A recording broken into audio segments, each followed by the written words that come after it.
waterfall process model.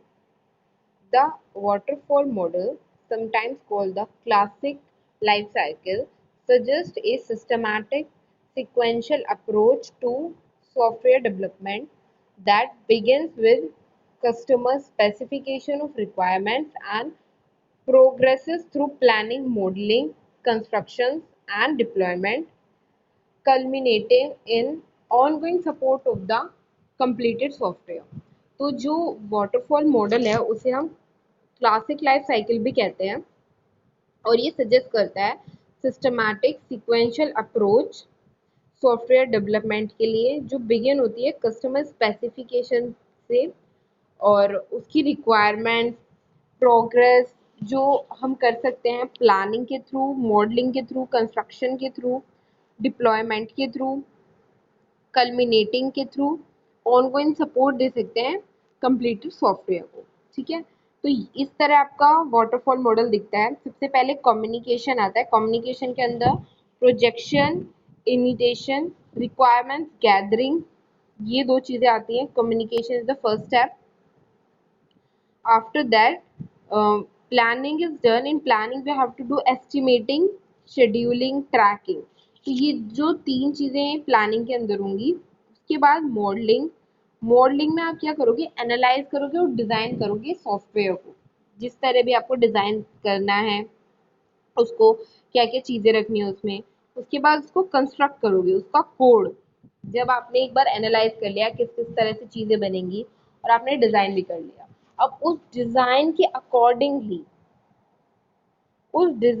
Accordingly आप code लिखोगे और उस कोड को टेस्ट करोगे और ये दोनों काम होंगे कंस्ट्रक्शन में। ठीक है, उसके बाद आएगा डिप्लॉयमेंट। डिप्लॉयमेंट में क्या होगा, डिलीवरी, सपोर्ट और फीडबैक। तीन चीज़ें आप डिप्लॉयमेंट में दोगे और ये फिफ्थ स्टेप होता है और लास्ट स्टेप भी। इसमें आप क्या करोगे, डिलीवरी दोगे अपने सॉफ्टवेयर की और उसको सपोर्ट करोगे और जो आपने सॉफ्टवेयर बिल्ड किया है, डिज़ाइन किया है, कोड किया है, उसका फीडबैक लोगे कि उसमें क्या क्या चेंजेस हो सकते हैं, वो किस तरह और बेहतर हो सकता है या फिर कुछ बग्स उसमें आ रहे हैं या नहीं आ रहे। ठीक है, तो ये होता है आपका वाटरफॉल मॉडल। तो इसकी लिमिटेशंस हैं, the nature of the requirements will not change very much during deployment, during evaluation। जो नेचर ऑफ रिक्वायरमेंट्स होती है ना सॉफ्टवेयर की, वो चेंज नहीं होती डेवलपमेंट, जब आप डेवलपमेंट करते हो उसकी या फिर जब इवेल्यूशन करते हो तब। Second one is the model implies that you should attempt to complete a given stage before moving on to next stage। तो आपको जो है फर्स्ट स्टेज जो है वो कंप्लीट करनी पड़ेगी दूसरे स्टेज पे जाने से पहले इस मॉडल में। ठीक है, जैसे पहले कंस्ट्रक्शन आपको पूरी करनी पड़ेगी नेक्स्ट स्टेप पे जाने से पहले, या कम्युनिकेशन पहले पूरी करनी पड़ेगी प्लानिंग पे जाने से पहले।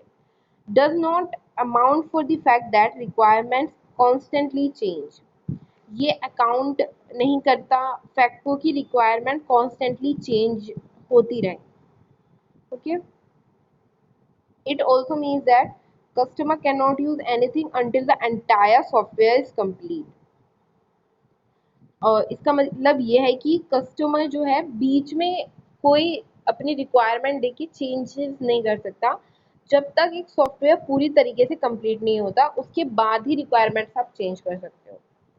The model implies that once the product is finished, everything else is maintained। तो ये मॉडल इम्प्लाई करता है कि जब एक बार प्रोडक्ट फिनिश हो जाता है तो जो और चीज़ें होंगी ना वो सब मेंटेन रहें। Okay, surprises at the end are very expensive. जैसे कि आपने पूरा सॉफ्टवेयर बिल्ड कर लिया, राइट। अब उसके बाद आपको बाद में एंड ऑफ द प्रोडक्ट पे कुछ चीज़ें पता लग रही हैं, कुछ सरप्राइजेस मिल रहे हैं, तो अब आप उसमें चेंज करोगे ना सॉफ्टवेयर के अंदर, तो बहुत ज़्यादा एक्सपेंसिव होते हैं। Sometime teams sit idle for other team to finish. कभी कभी क्या होता है कि इसमें जैसे हमने डिफरेंट टीम सेट बनाए, ठीक है, काम करने के लिए। अब जो ग्रुप ए है या टीम ए है वो अपना काम कंप्लीट करे, उसके बाद ही टीम बी के पास जाएगा। ये नहीं हो सकता कि कुछ कुछ काम हम डिवाइड कर दें, स्टेप बाय स्टेप होता है ये। अगर पहले सबसे पहले जो टीम वन है वो काम फिनिश करेगी, उसके बाद ही टीम टू के पास काम जाएगा।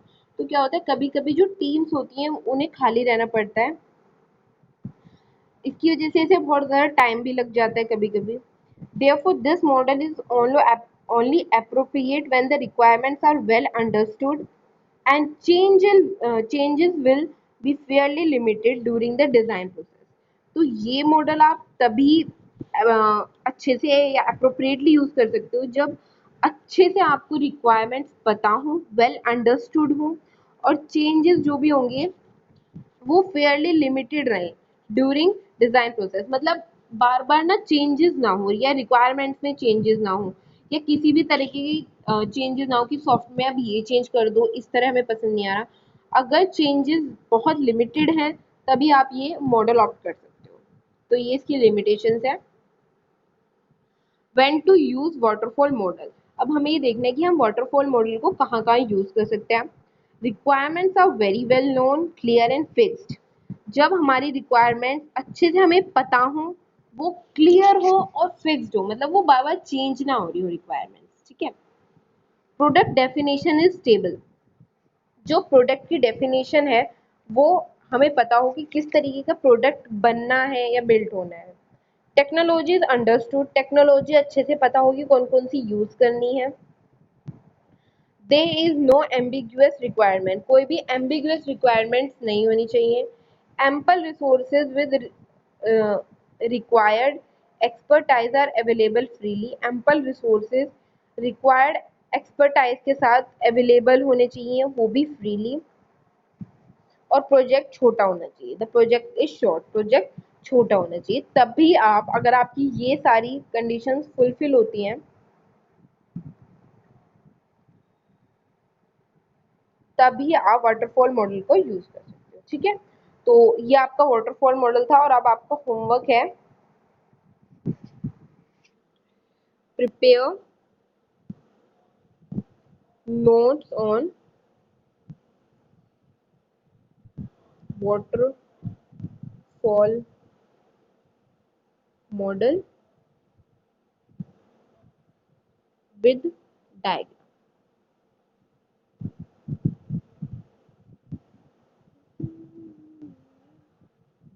तो ये आपका होमवर्क है।